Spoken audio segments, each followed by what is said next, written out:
Good morning, children. Let us begin today's class with some motivational words of Dr. Abdul Kalam, People's President. Difficulties in your life do not come to destroy you, but to help you realize your hidden potential and power. Let difficulties know that you too are difficult. Today we are going to learn the third life process, transportation.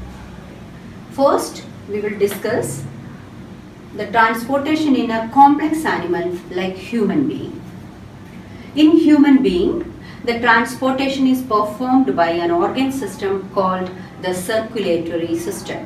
The transportation is performed in a complex body like human being. It can be performed by an organ system. So here the organ system is the circulatory system. The circulatory system is made up of the heart, blood vessels and the blood. The heart, blood vessels and blood. Let us discuss heart first.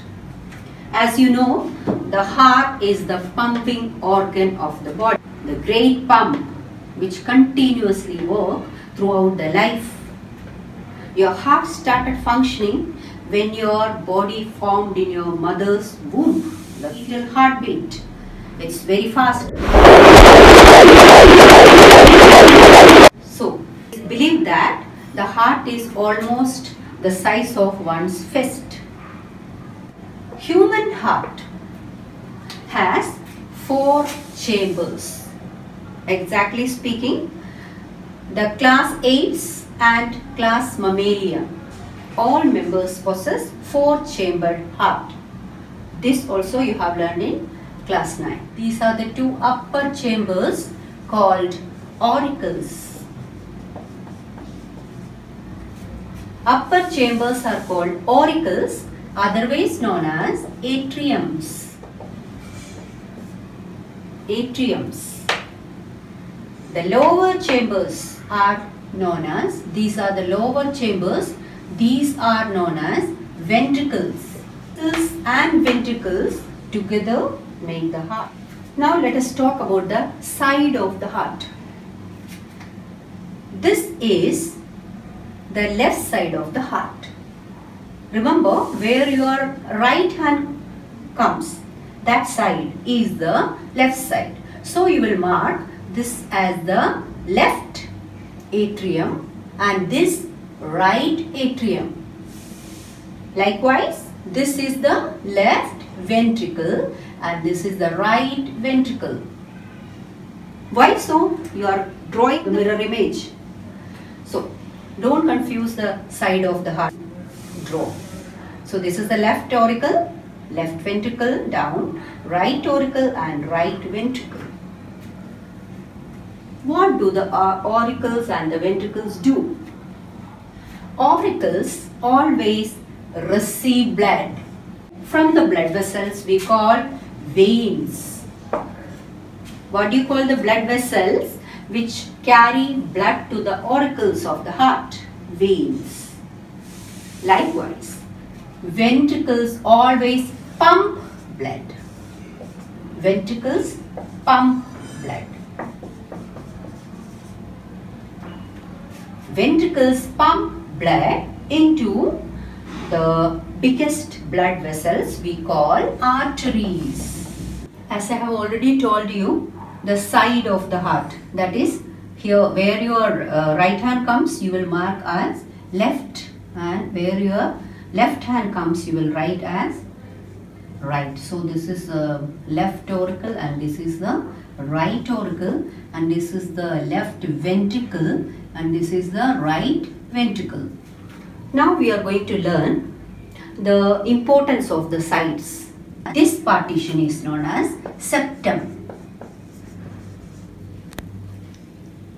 The septum separates left side of the heart from the right side.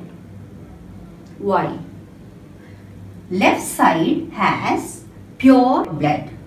The blood in the left auricle and the left ventricle is oxygenated. So it is commonly known as pure blood.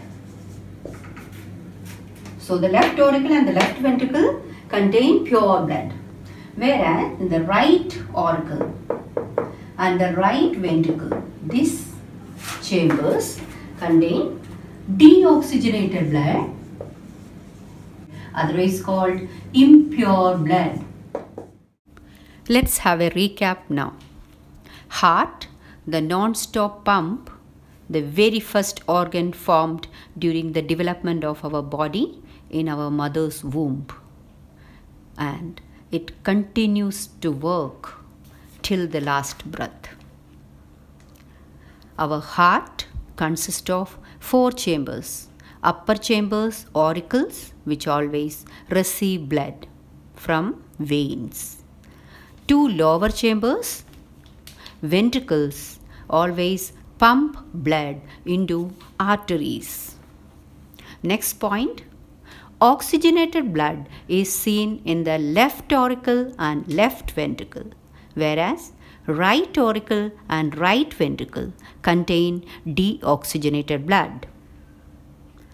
Oxygenated blood is represented always in red color, whereas deoxygenated blood in blue. Septum, the muscular partition, keeps the deoxygenated blood totally separated from oxygenated blood in aves and mammals.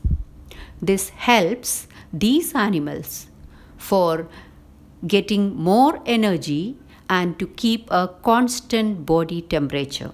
That is, they are warm-blooded animals. I hope the things are clear to you. Do self-study. Thank you.